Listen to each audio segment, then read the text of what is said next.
assunto louco que vai explodir sua cabeça.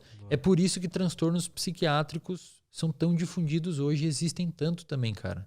Muitos deles têm uma parte genética grande. Autismo, se você tem um irmão gêmeo, mesma carga genética que você que tem autismo, a sua chance de ter é 90%. É muito genético. Caralho. Se ele for um irmão não for gêmeo, cai para 60%, ainda assim é alto. Bipolar, alto. Se você tem um irmão bipolar gêmeo, a sua chance de ter é 70%. Se o bipolar for um irmão não gêmeo, cai para 20%, se eu não me engano, 20%, 30%. Se você tem um irmão com esquizofrenia e é gêmeo, 70%, 80% de chance. Se não for gêmeo, 20%, 30%. A depressão é o menos genético. Se você tem uma pessoa com depressão que é irmão gêmea sua, sobe para uns 20%. Se for uma irmã normal com depressão, vem para 8%, que é o que a população tem de depressão hoje no mundo. Mais ou menos 8% da população tem depressão. Interessante. Só que o que é louco, cara? Muitas pessoas com transtornos psiquiátricos se dão muito bem na vida.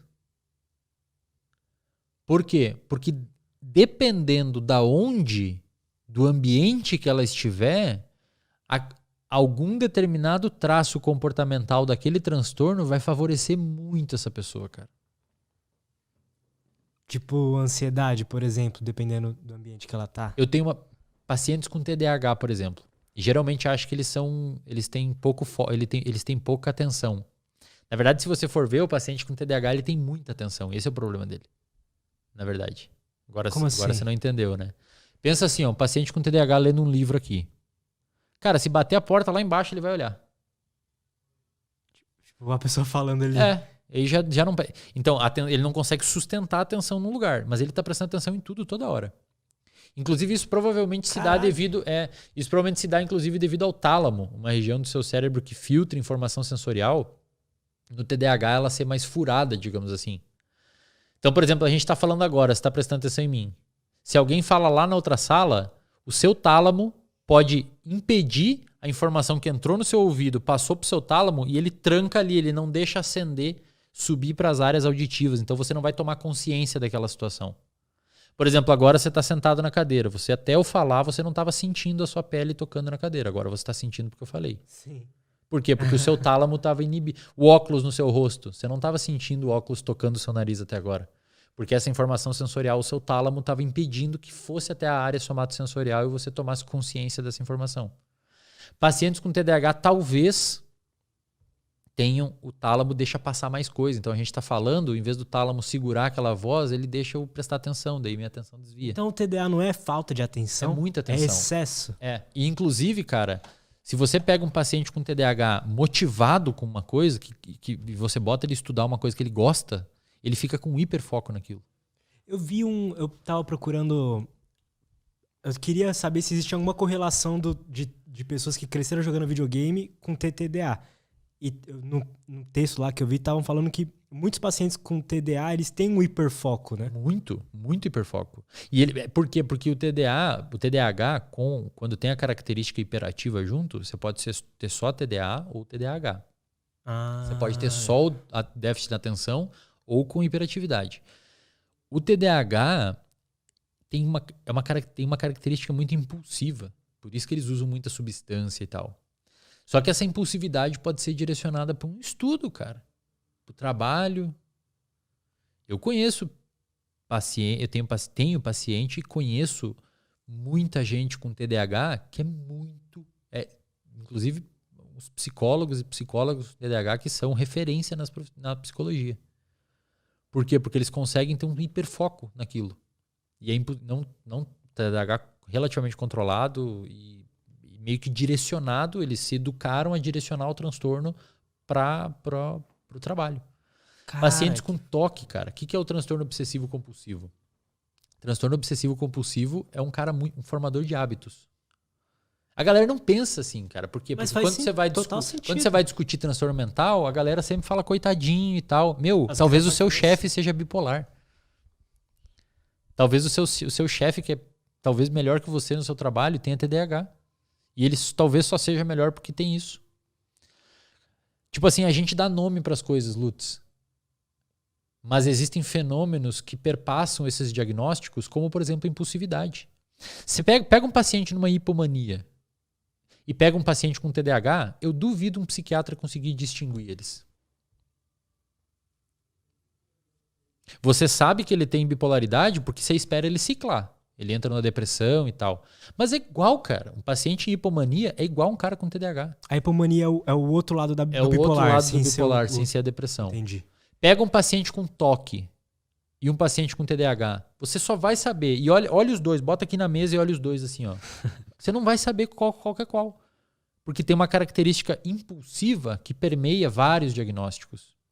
E tem paciente que, às vezes, o diagnóstico não é tão grave, que consegue adaptar essa característica comportamental num contexto e se dá muito bem naquele contexto. Por exemplo, o que é o TOC? TOC é você tem... Normalmente fala em TOC, a galera acha que é aquela pessoa que limpa muito e tal. É verdade. Desliga a luz. É verdade, isso pode ser um TOC. Só que tem TOCs que são um pouquinho mais brandos e mais generalistas. Por exemplo... Se quiser, você pode fazer assim. Ó. Não, tá tranquilo. Por exemplo, tem paciente com vamos explicar primeiro o que é o TOC. TOC, transtorno obsessivo compulsivo. Você tem um pensamento obsessivo na sua cabeça. Tipo assim, eu tô aqui conversando com você. Cara, essa água não podia estar aqui porque tá... Normalmente eu preciso que a água fique na minha direita, porque senão vai acontecer alguma coisa muito ruim. Entendi. Então esse é o pensamento obsessivo que eu tô na minha cabeça. E a minha compulsão é botar água aqui na direita. Isso é um TOC. Eu tenho um pensamento obsessivo que circula na minha cabeça e eu tenho que fazer um comportamento compulsivo para satisfazer o meu pensamento obsessivo. Tanto é que muitos pacientes com TOC têm ansiedade. E no DSM anterior, o TOC era um transtorno de ansiedade. Agora eles tiraram, porque viram que alguns pacientes com TOC não têm ansiedade. Mas você pega um paciente com TOC, 80%, 90% tem algum transtorno de ansiedade junto. Porque esses pensamentos obsessivos geram um grau de ansiedade. Então, minha garrafa está aqui, ó.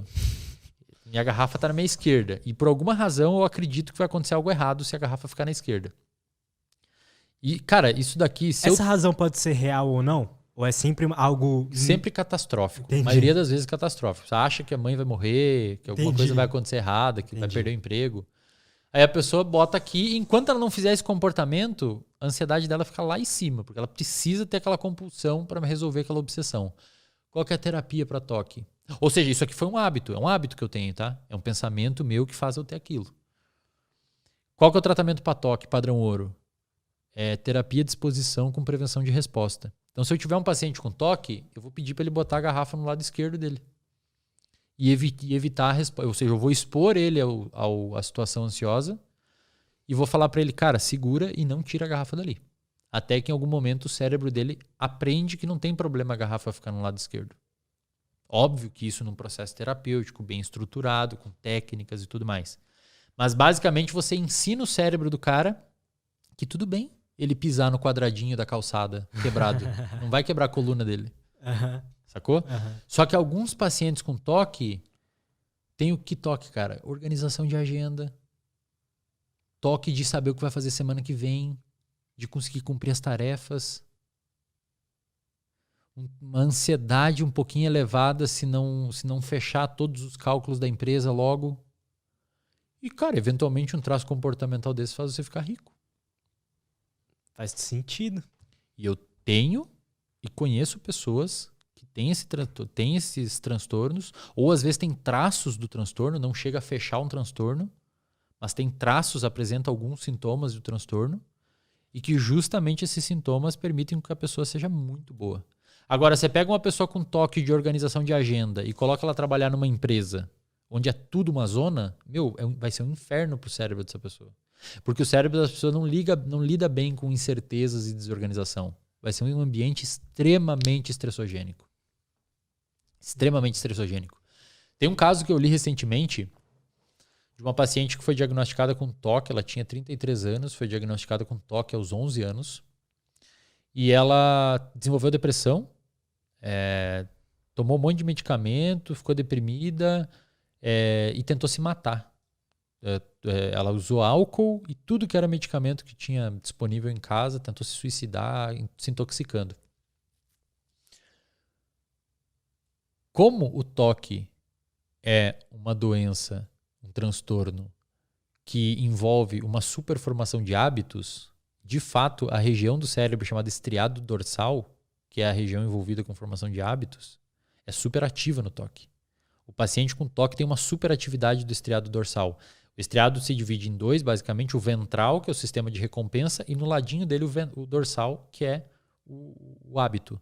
É por isso que quando você usa muita droga, joga muito videogame, você começa a formar um hábito.